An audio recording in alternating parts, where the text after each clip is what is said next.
He is asking the same thing continuously या he is asking the same thing continuously, यानी कि continually कहा जाए या कंटिन्यूसली कहा जाए, बज़ाहिर तो दोनों का मतलब एक ही लगता है, यानी कि लगातार, लेकिन इसमें डिफरेंस है। वो क्या डिफरेंस है, उस इंपॉर्टेंट पॉइंट को डिफाइन करूंगा।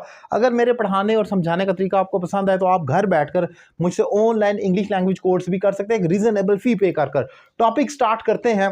एक एग्जाम्पल डिफाइन करूंगा दोनों टॉपिक्स पर ताकि आपको समझने में आसानी हो। He asked the same question continually, उसने एक ही सवाल बार बार पूछा। अगर मैं कंटिन्यूली कह रहा हूं तो इसका मतलब है उसने एक ही एक्शन, यानी कि सवाल पूछने का एक्शन बार बार किया, लेकिन उसमें गैप है, मे बी 5 मिनट का गैप है, 10 मिनट का गैप है, 15 मिनट का गैप है। उसने काम किया, सवाल उसने बार बार पूछा, लेकिन गैप कर करके। कोई काम जो आप रोक रोक कर करते हैं, यानी कि अगर मैं कहूं कि वो लगातार खाना खाता रहा, he had been eating continuously, इसका मतलब है लगातार खाता रहा, फिर ब्रेक लेता था, थोड़ी देर टीवी देखता था, न्यूज़ पढ़ता था, न्यूज़पेपर, फिर खाता था, यानी कि ब्रेक लेता था लेकिन खाता था। लेकिन अगर दूसरी तरफ मैं कहता हूं he asked the same question continuously, इसका मतलब है उसने लगातार एक ही सवाल पूछा। तो यहां पर लगातार का मतलब यह है कि बगैर किसी ब्रेक के, विदाउट एनी इंटरवल, यानी कि उसने लेट्स सपोज मेरा नाम पूछा, तो उसने मुझसे पूछा कि तुम्हारा नाम क्या है, मैं खामोश रहा। उसने फिर पूछा मैं तुम्हारा नाम जानना चाहता हूं,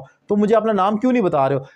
क्वेश्चन डिफरेंट हो सकता है लेकिन एक्शन आपका थोड़ा बहुत डिफरेंट हो सकता है, लेकिन रिपीट हो रहा है बार बार, जिसमें ब्रेक नहीं आ रही, तसलसल है, एक चेन है, उसको आप कंटिन्यूसली कहेंगे।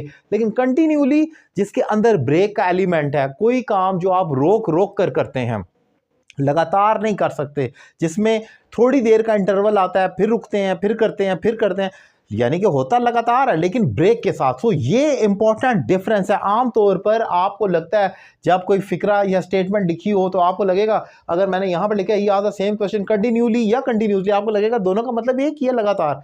लेकिन जब आप एक स्टोरी लिख रहे होते हैं या कोई आप नॉवल पढ़ रहे होते हैं या आप इवन कोई पैराग्राफ ट्रांसलेशन कुछ भी कर रहे होते हैं, वहां पर आपने देखना होता है जो आपका करेक्टर है वो किस सिचुएशन में वो काम कर रहा है, क्या वो रोक रोक कर रहा है, क्या वो लगातार कर रहा है। तो वहां पर आपको पिक एंड चूज करना होगा राइट वर्ड को। अगर आप गलत करेंगे तो ऑब्वियसली वो फिर गलत हो जाएगा। सो इस किस्म के वर्ड्स आपको कंफ्यूज करते हैं जो मैंने डिफाइन किया। एक एग्जांपल आपके लिए छोड़कर जा रहा हूं, कमेंट बॉक्स में इसकी इंग्लिश लिख दें।